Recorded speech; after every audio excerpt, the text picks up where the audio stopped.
G'day guys, Ellis here from Doggy Campers. Today we're looking at the Overlander kit designed for your troop carriers. We're going to shoot a quick video to show you what to expect when you receive it at your nearest depot, the unboxing process as well as the installation process.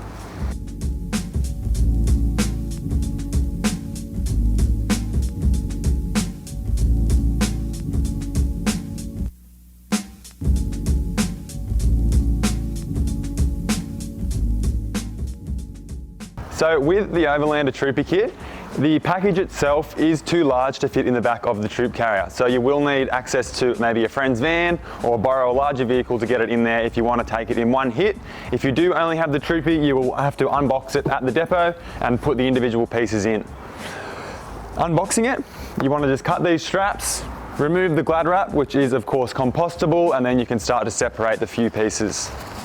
So now that we've unstrapped and unwrapped the package, we're going to start to separate the pieces. There is 5 individual pieces and you can just pull them apart and lay them out wherever you have space.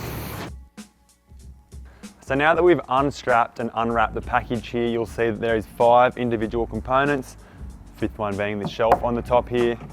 They all secured together with nutserts. So there is various holes throughout the kit and nutserts that line up with those holes. We supply the bolts and you can just bolt all these pieces together once they're individually carried into the car. So now that we have unboxed the entire kit, it's time to start the installation process.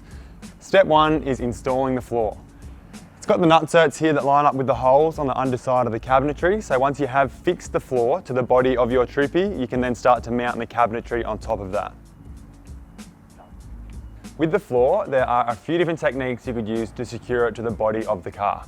Here we like to use nutserts, that just gives a very solid foundation to work off. Alternatively, you could use some adhesive, running that on the top edge of the ribs, keeping the floor weighted down for 24 hours, let that go off and the floor will be secured. To line it up, you can use the cutouts we've got here, run them along the lines of the ribs, and then bring the front edge right to the backside of this trim here. This Troopy does have an existing floor, so we're just going to screw directly to that. Makes it nice and easy.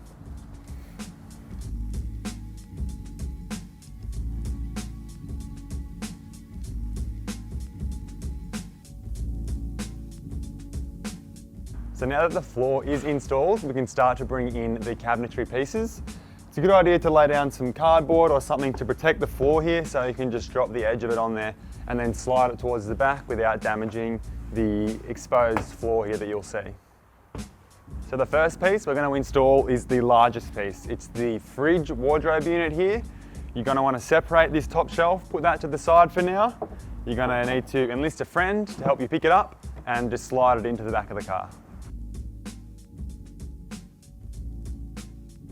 What we've done is use one carpet pad at the front, use that to slide it in, and then once we've got it most of the way in, introduce a second carpet pad, so then we can slide it around in the car without the risk of damaging the floor.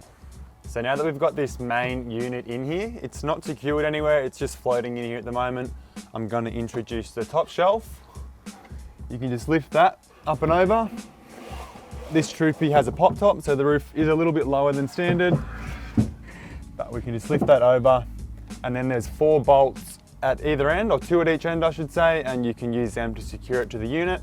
Once it is secure, you then push it back and secure this larger unit into place. So these here are the bolts that are supplied with the kit, and we'll also supply an Allen key to suit. As I said, there's 2 on each end, so you just want to locate them. You don't want to over tighten them, just loosely secure them, all 4 of them, and then once they're all in place, you can come back and give it a tighten. Still, you don't want to over tighten it, but just, yeah, nice firm hand tighten. So now that we have secured the shelf to the unit here, the next step is to just push this unit over as far as we can and prepare to line them up with the bolt holes in the floor. What I'm going to do now is just remove this carpet here, make sure this edge is lined up with the edge of the floor. From there, we open this drawer all the way.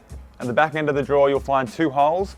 Through those holes, you'll find the access to these bolts. Using those same bolts, same method by loosely tightening those bolts by hand, and then once they're all in place, come around with the Allen key and give them a little bit more of a tighten.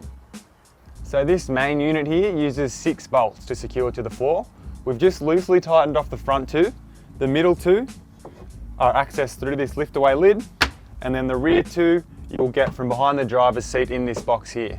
We're just going to want to repeat the process that we've just done with the front 2 with the back 4, and then once they're all loosely tightened, come back and give it a good tighten. So now that we've got the main wardrobe fridge unit in, we've got the shelf on top of that, we're going to move on to the kitchen unit here, repeating the same process with the carpet or cardboard, whatever you've got access to, and sliding it into place.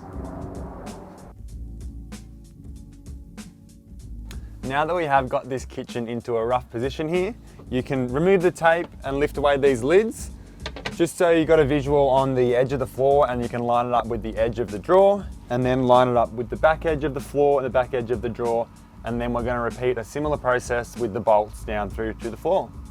For this passenger side unit, we're using 4 of these bolts to secure it to the floor.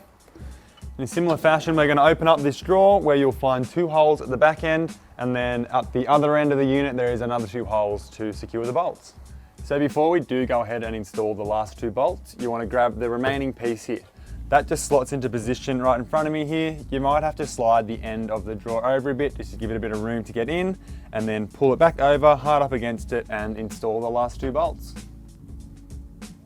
Also included in the package that you've received is 8 of these little black screws. There's 4 in each side of this middle unit here that secure it to the units next to it, and there's 4 holes in the side there that you can use to guide the screw in.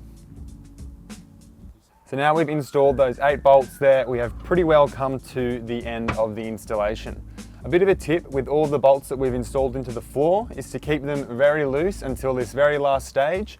That just helps you line up all the bolts so there's a bit of movement within the kit, and then you can come after the fact and use the Allen key and give it a good tighten. So you've now completed the installation of the Troopy kit. When it does come time to fit the fridge here, the 85 litre upright fridge, there is 5 bolts you need to remove, so you can twist this box out and actually get a good angle to get the fridge in.